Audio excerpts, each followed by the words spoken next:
Today's question is, what is the importance of the empty tomb? In this video, I'll answer that question from a biblical perspective. Then afterwards, as always, I'll share some helpful resources, so stick around to the end.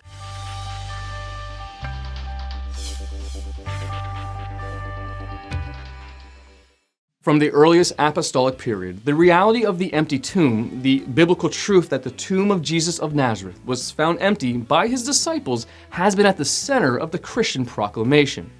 All four Gospels describe to varying degrees the circumstances surrounding the discovery of the empty tomb. But are there any good reasons to think that these claims are historically accurate? Could a fair-minded investigator conclude that, in all probability, Jesus' tomb was found empty on that first Easter morning? There are several arguments that have convinced a good many historians that the tomb in which Jesus was buried was indeed found empty on the Sunday following his crucifixion.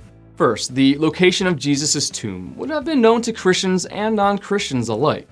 While it is true that most victims of crucifixion were either thrown in a graveyard reserved for common criminals or simply left on the cross for birds and other scavengers to feed upon, the case of Jesus was different. The historical record indicates that Jesus was buried in the tomb of Joseph of Arimathea, a member of the Sanhedrin, the very group that had orchestrated Jesus' execution. Many skeptical New Testament scholars have been convinced that Jesus' burial by Joseph of Arimathea is unlikely to have been a Christian fabrication, given the understandable hostility of the earliest Christians towards the Sanhedrin, whom they felt were largely responsible for their master's death.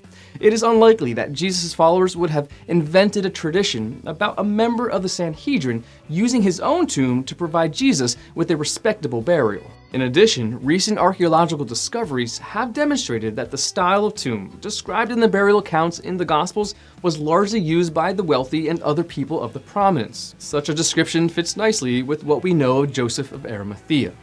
Moreover, when we couple these considerations with the fact that the Arimathea was a town of little importance that lacked any type of scriptural symbolism, and that no competing burial tradition exists, any serious doubt that Jesus was buried in Joseph's tomb is eliminated. The significance of these facts should not be overlooked, as the Sanhedrin would then have certainly known the location of Joseph's tomb, and thus where Jesus had been interred. And if the location of Jesus' tomb was known to the Jewish authorities, it would have been nearly impossible for the Christian movement to have gained any traction in Jerusalem, the very city where Jesus was known to have been buried. Would not any of the Jewish religious leaders have taken the short walk to Joseph's tomb to verify this claim?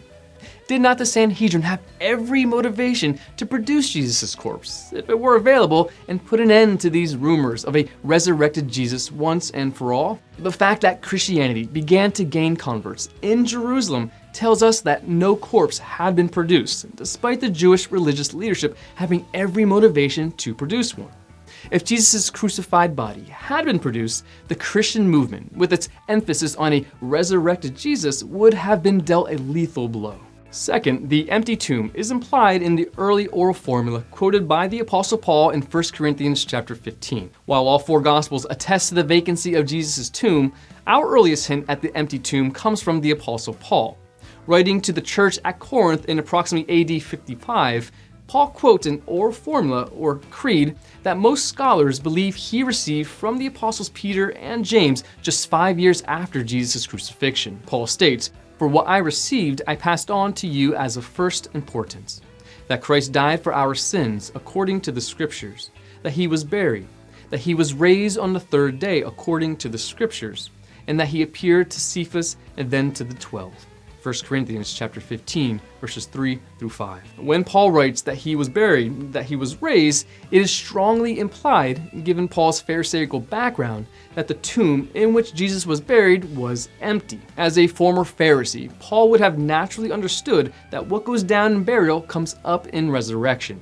He accepted the idea of physical resurrection even before his encounter with Christ. And given that Paul's source for this creed was most likely the Jerusalem apostles and their proximity to the events in question, Paul's citation of this oral formula provides strong evidence that Jesus' tomb had been found empty and that this fact was widely known in the early Christian community. The oft-repeated objection that Paul was unaware of an empty tomb is answered when we see that elsewhere, Paul taught that Jesus' resurrection was bodily in nature. Romans chapter 8, verse 11. For Paul, a resurrection that did not produce a vacant tomb would have been a contradiction in terms. Third, there appears to be strong enemy attestation of the existence of an empty tomb. The first of these comes from within the pages of the Gospel of Matthew itself, where Matthew reports that there was an acknowledgement of the empty tomb by the Jewish leaders themselves, Matthew chapter 28, verses 13 through 15. They were claiming that the disciples had come and stolen away Jesus' body. Given the proximity of the writing of Matthew's Gospel to the event in question, such a claim would have been easy to disprove if untrue. For if Matthew were lying, his report of the Jewish response to the empty tomb proclamation could have easily been discredited, as many of the contemporaries of the events in question would still have been alive when Matthew's Gospel was initially circulating. But why would they accuse the disciples of stealing Jesus' body if the tomb still contained the dead body of Jesus? The counter-accusation made by the Jews presupposes that the tomb was empty. That the Jews accused the disciples of stealing Jesus' body is corroborated by the Christian apologist Justin Martyr in the middle of the 2nd century, and then again around AD 200 by the church father Tertullian. Both Justin and Tertullian were interacting with the Jewish debaters of their day, and were in a position to know what it was their Jewish opponents were saying. They were not simply relying on Matthew's Gospel for their information. For both Justin and Tertullian mention specific details not found in the Gospel of Matthew. In fact, all three of these writers cited details not mentioned by the others. Based on these considerations, it appears that there was an early Jewish acknowledgement of an empty tomb. Fourth, all four Gospels report that the tomb of Jesus was discovered empty by women. This point is especially significant given the patriarchal nature of 1st century Israel. While it is true that under very limited circumstances, women were allowed to testify in a court of law, it is also the case that in 1st century Jewish society, a woman's testimony was worth far less than that of a man. If you were making up a story in an attempt to persuade others that Jesus had been resurrected, you would never have used women as your primary witnesses. Any made-up story would have featured male disciples like Peter, John, or Andrew as the discoverers of the empty tomb, as the testimony of men would have provided much needed credibility to the story. Yet the Gospels report that while Jesus' male disciples were cowering in fear, hiding from the authorities, it was women who were the earliest witnesses of the empty tomb. There would simply be no reason for the early church to concoct such a scenario unless it was true. Why would the early Christians portray their male leadership as cowards and place females in the role of primary witnesses? One of the named witnesses, Mary Magdalene, was said to have been possessed of 7 devils earlier in her life, thus making her an even less reliable witness in the eyes of many. And yet, despite these evidential handicaps, the earliest Christians insisted that the first witnesses to the empty tomb were in fact women. The most likely explanation of this insistence is that these women were the initial witnesses of the empty tomb, and that the earliest Christians were unwilling to lie about it, despite its potentially embarrassing nature. All 4 of these arguments helped provide cumulative proof that the tomb of Jesus Christ was empty on the first Easter.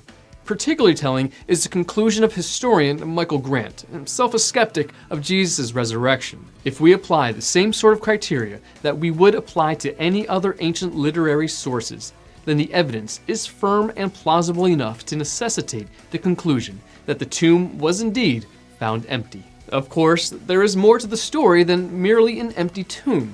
The reason the tomb was found empty was that the man who was buried there had risen from the dead.